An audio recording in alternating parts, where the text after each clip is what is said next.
So I had to take a second to kind of decompress after just watching Obsession, because like it is a stressful movie. I have never been more tense and stressed than I have been watching this movie, because this movie is just like it like I don't know, it just goes like the plot starts, it does not stop. And like I knew that like Curry Baker would like have had this talent, because he runs a channel. That's a bad idea. He with his friend. He was in film school with his friend. They dropped out to start the YouTube channel, and he did his own movie called Milk and Cereal, um, which was phenomenal. And this I can't really explain just how high intensity this movie is. When I first heard about it, I was like, it might be cool. I might go check it out. Then I saw a clip of it, the restaurant scene. If you've seen the movie, you know what I'm talking about. And I was like, okay, look, this is actually something I need to go check out.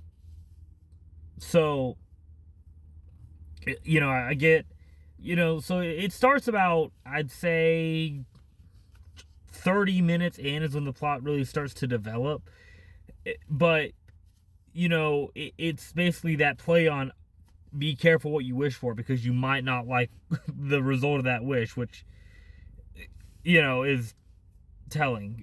With the guy just wishes that his girlfriend, or not his girlfriend, his friend that he likes but just doesn't have, can't say it, which like would have saved a whole lot of time, a whole lot of time. But it is, he's like, he wishes his girlfriend would love him more than anything else in the world. Breaks the thing. She becomes obsessed to the point to where the relationship is a kind of a toxic relationship, because it's basically a, you're going to love me or I'm going to kill myself or I'm going to kill you, type of thing, right? Think like Your Miseries, or like with like The Captive Writer, or think God, Misery is actually the only thing that comes to mind. Basically, the monkey paw curled. Um,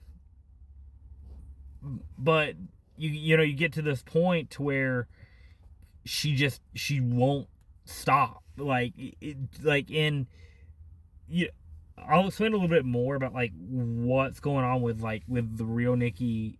Uh, well, we'll get to spoiler talk in a second. I can't really say too much without spoiling, a lot of stuff about this film, but it basically just gets to this point where he has to find a way out, because the wish does not stop unless he kills himself. And he's like, well, I don't know. Like, I was like, he's like, I don't know if I want to do that. I don't know if I want, and the movie doesn't end. You're not gonna get a happy ending in this movie. If you get what I'm like, you're not gonna get a oh, everything's resolved. Everything's fine now. No. They and they make you sit there with it for a second while the credits roll. Like you really realize like the decisions that have been made in this movie and the choices that were made.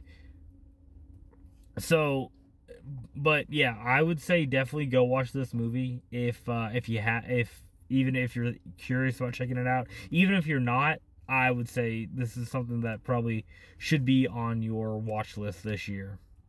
But I really want to start diving into it, so we're gonna get into spoiler talk. So here's your warning: 3, 2, 1. Okay.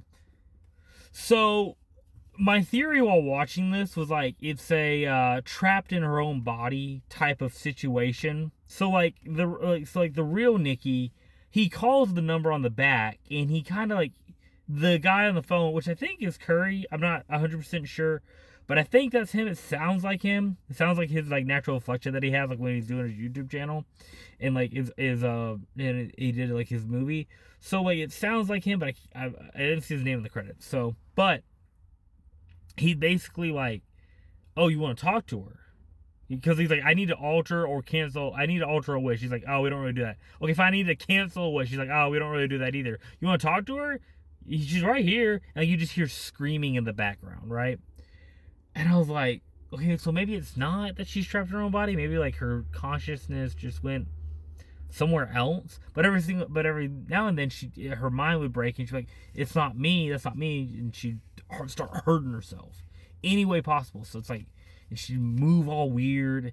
So it gets to the point, although like he's asleep one night and he's headed out, and like she literally looks like, Bear, I need you to kill me. Like, she's asleep right now. Please kill me, because like I don't have control of what's going on. And he's like, he's like, I'm gonna head out. Yeah. And he, honestly though, like, she ends up like killing the other girl, Sarah, in the movie, like, because he went to go hang out with her, and she just like, it is a brutal kill that just does not let up. So he's like, so he gets, so like he's like, okay, look, this is fucked up. We need to fix this. So he goes back to the store. We got the One Wish Will, which, why didn't you think of that in the first place? Like, when the shit started happening, where you're just having such a good time with this, like, literally, like, made me glad. Like, I'm like, God, I'm so glad I'm not in a relationship right now, because like, this is like, like, I would never be this desperate to do this, because this is horrific. This is awful. This is like the worst thing that could happen. So he heads out, goes to the store, grabs, like, he's like, look, I need, like, what do I do? What can I do? Like, how do I stop this? Like, he's like, oh, the store owner there's, well, either get somebody else to contradict the wish that you made, which is like my thought process. I'm like, okay, you just get somebody to like say that you wished you never had made the wish in the first place, break the thing, boom, problem solved. But people being people, not gonna really believe that you made a wish and something happened. So he goes to his friend. He's like, hey, like, I need you to break this. Like, I need, like, just wish that. He's like, oh yeah, because this is 100% true. He pulls that out. He's like, I wish I had $1 million. Breaks it, and then he's like, you fucking idiot. Like, he got the $1 billion, but he, wasted his one chance. He's like, fuck. So he goes back home, sees Sarah, like, just naked, like, tied to a chair, and he's like, well, fuck. Like, he's like, Nikki, like, like, you would do it, right? Like, some stuff transpires, and then from there on, I'll leave the ending spoiler free, just so you can watch it, just so you can have the impact of, when you watch it, of what decision he makes at the time. So but like, it is probably, like, there are just so many scenes where, like, you just, like, it is just someone that is completely unhinged.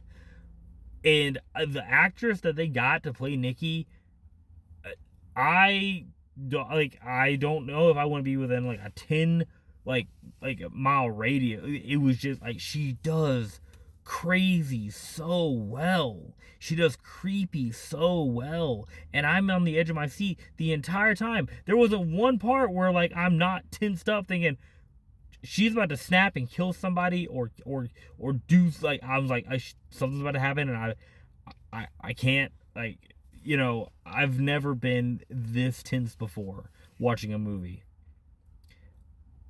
I don't even think I was that tense when I was watching Together, and like, that movie was, whew, man, like, kind of similar to this, but but not. But yeah, no, definitely. If you've seen it, let me know what you think. But yeah, definitely go watch this movie.